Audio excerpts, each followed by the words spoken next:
Bismillahirrahmanirrahim. Assalamualaikum warahmatullahi wabarakatuh. Kali ini kita kedatangan motor Honda Vario 125 di Besti, yang dimana si motornya udah nggak servis selama setahun dan ingin melakukan servis besar sekalian ya guys ya.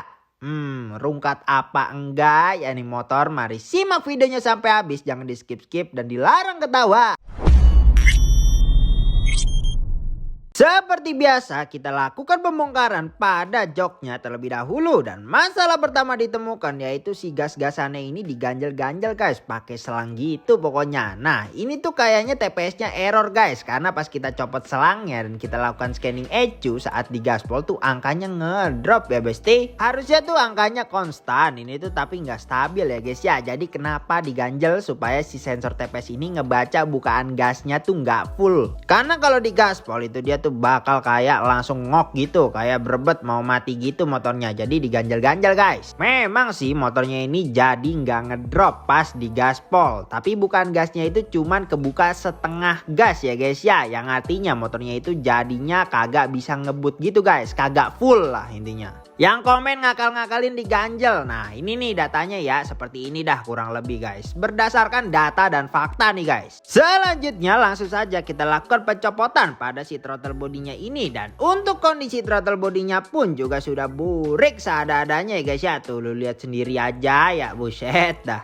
Terus untuk kondisi intake-nya pun juga sudah burik seada-adanya guys. Tapi tenang, ini karena umur aja dan nanti hanya perlu dilakukan pembersihan ya dade. Terus pas kita mau cek businya, ternyata bagian yang buat sangkutannya itu udah copot guys, udah patah di dalam, yang akibatnya motor susah di starter. Pengapian gak normal, terus bisa juga kemasukan air, apalagi bisa bikin makin susah nyala ya guys ya. Kita beralih ke bagian kiriannya, kita cek filter udaranya, dan untuk kondisi filter udaranya ini udah burik seada-adanya. Buset dah, capek banget ini motor ya. Mari kita lakukan pengecekan pada bagian kiriannya, dan untuk kondisi kiriannya ini udah parah ya guys ya. Rollernya udah bopak plus peang seada-adanya, sampai kelihatan besinya aja tuh lu lihat. Ya Allah ya Allah. Pas kita semprot pun debunya juga numpuk seada-adanya ya guys ya. Waduh udah capek nih mah guys. Terus untuk kondisi fan beltnya ini sudah retak ya guys ya. Begitupun juga slidernya juga udah aus, yang bisa mengakibatkan suara berisik ya guys ya. Terus kondisi kipas puli serta rumah rollernya ini semuanya masih aman ya dade. Terus kondisi kampas gandanya pun juga masih tebal ya dade. Untuk kondisi persivity-nya ini udah karatan, cuman masih aman dan bisa digunakan ya kids. Dan masalah yang terakhir yang kita temukan di bagian CVT-nya adalah seal pulley slidingnya ini udah bocor ya guys ya, yang mengakibatkan grease pada pulley sliding bocor semua dan bikin selip nih ade. Untuk mangkoknya ini masih aman sentosa ya guys ya. Bagian kirian semua udah kita cek. Kita beralih ke bagian mesinnya, kita copot kop headnya, dan kondisi di balik kop headnya ini tuh udah burik seada-adanya guys. Tuh lu lihat sendiri baik dah ya, buset dah.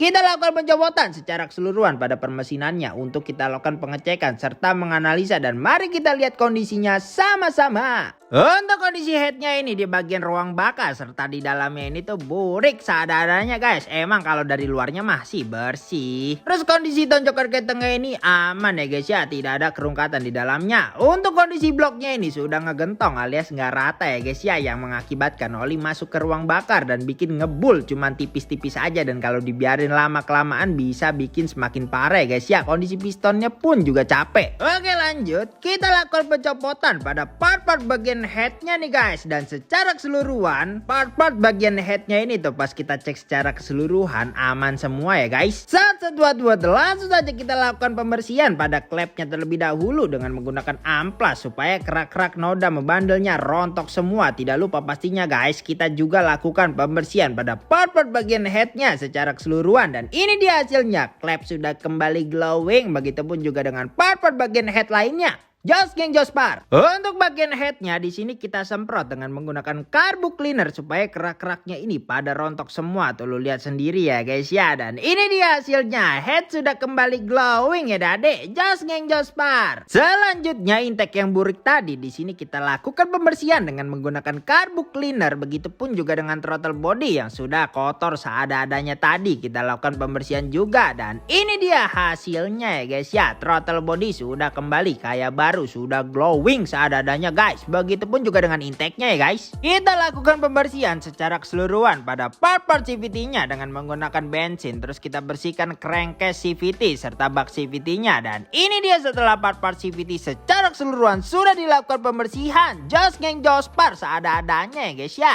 Untuk part CVT yang kita ganti di sini ada slider kita ganti baru ya guys ya. Terus roller yang sudah bopak seadanya tadi kita entengin menjadi 12 gram. Seal pulley sliding yang bocor tadi kita ganti baru juga ya dade. Original no WKWK. Langsung saja kita pasangin si seal pulley slidingnya terlebih dahulu ya dade. Setelah itu mari kita lakukan perakitan pada bagian pulley slidingnya. Dan tidak lupa diberi grease seperti yang ada di video. Dan ini dia setelah pulley sliding sudah terakit. Selanjutnya kita pasangkan kembali roller-rollernya ini. Terus kita pasangkan slider barunya juga ya dade. Kita pasangkan rumah rollernya terlebih dahulu. Nah kita rakit bagian puli belakangnya. Dan langsung kita lakukan pemasangan secara keseluruhan pada part-part CVT-nya ya dade. Tidak lupa kita kencangkan dengan menggunakan impact. Dan ini dia setelah part-part CVT sudah terakit ya guys ya. Tinggal kita tutup kembali aja si bak CVT-nya ini nih dade. Nah filter udara yang burik tadi di sini kita ganti baru original ya guys ya. Langsung saja kita lakukan pemasangan pada si filter udara barunya ini nih guys. Dan ini dia setelah bagian kiriannya sudah terakit dengan rapi. Kita kembali kepada mesinnya. Nah untuk piston ini kita oversize 100 ya guys ya.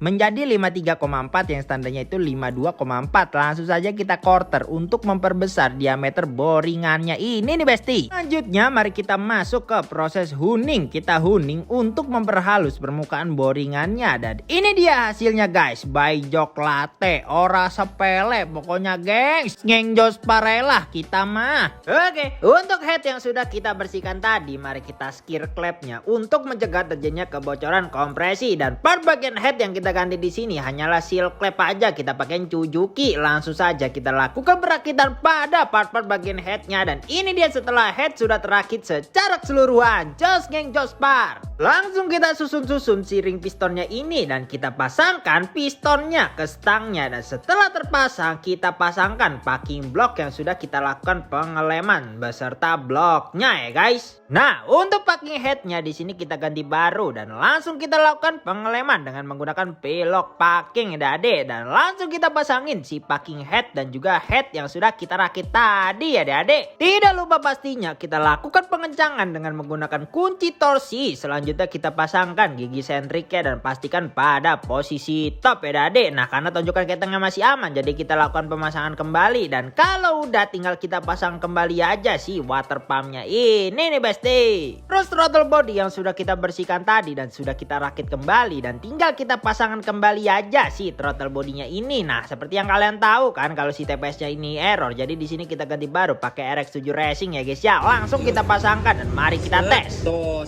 dia udah set di gas nih. Ini udah pol ya. Polin dulu ah. Set. Oh stay. Nggak drop. Sekarang kita beralih ke grafiknya lagi guys. Digas set. Tuh apa yang gue bilang tadi stabil. Kalau digas full nggak drop ke bawah. Nah tuh nih lihat tangannya nih. Tuh udah gaspol tuh. Jelek kan tangannya? Berkah tapi berkah. Iya berkah. Alhamdulillah masya Allah. Kasep. Tuh gini guys TPS yang bagus. Oke begitu ya guys ya. Oke siap. Karena busi yang sebelumnya sudah capek, di sini jadi kita ganti baru pakai ngek andalan kita. Langsung saja kita pasangin pada si busi barunya ini ya besti ya. Nah, untuk oli mesinnya di sini kita pakaiin Federal Racing. Langsung saja kita tuangkan oli barunya dan ini dia. Cur. Mari kita cek sound.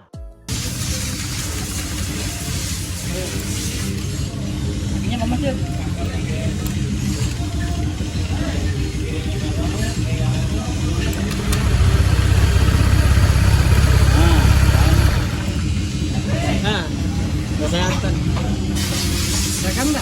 Belum. Setelah kita tes dan oli sudah naik, tinggal kita tutup kembali aja si kopetnya ini ya besti ya. Bagian permesinan selesai, kita beralih ke bagian depannya guys. Karena di sini ownernya minta sekalian dicek si komstirnya ini ya besti ya.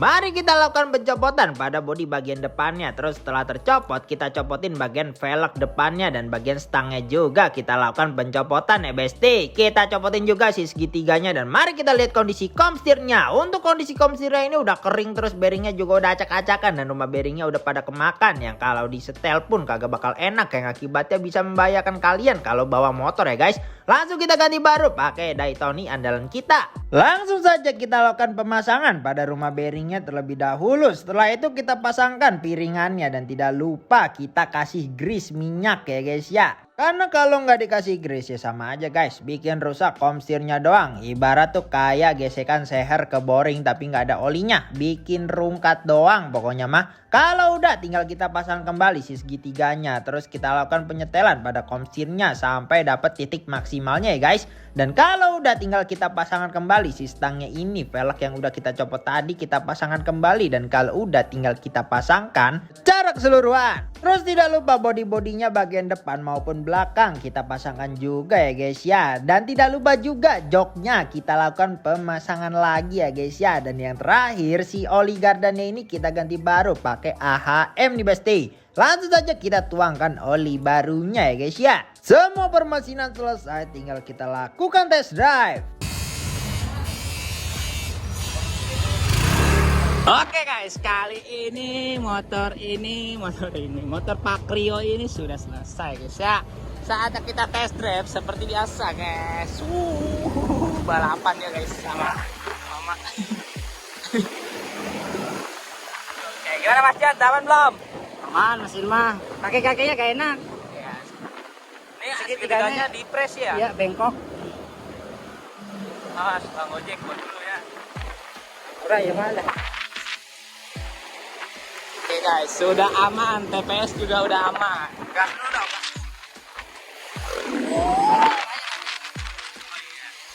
Ini habis di quarter. Rayan dulu bro. Oke guys, sekian test drive dari kita guys. Ayo taruhan, ada mama lagi main kartu nggak guys? Ada. Ya nggak ada. Ya belum. Ya, harusnya dia di sini nih main kartu guys. Oke guys, untuk total reparasi secara keseluruhan motor ini menghabiskan budget sekitar 1.845.000 ya guys ya. Sudah sama servis beserta part-partnya guys. Oke, mau dibuatin konten apa ke depannya? Komen di bawah ya. Jangan lupa like, komen, dan share. Dan juga subscribe ya. Dan nyalakan loncengnya supaya lu pada tahu pas gua lagi upload video Jos Par gua. Nggak lu klik loncengnya, gua gedik lu. Thanks for watching dan salam Jos Par. Wassalamualaikum warahmatullahi wabarakatuh.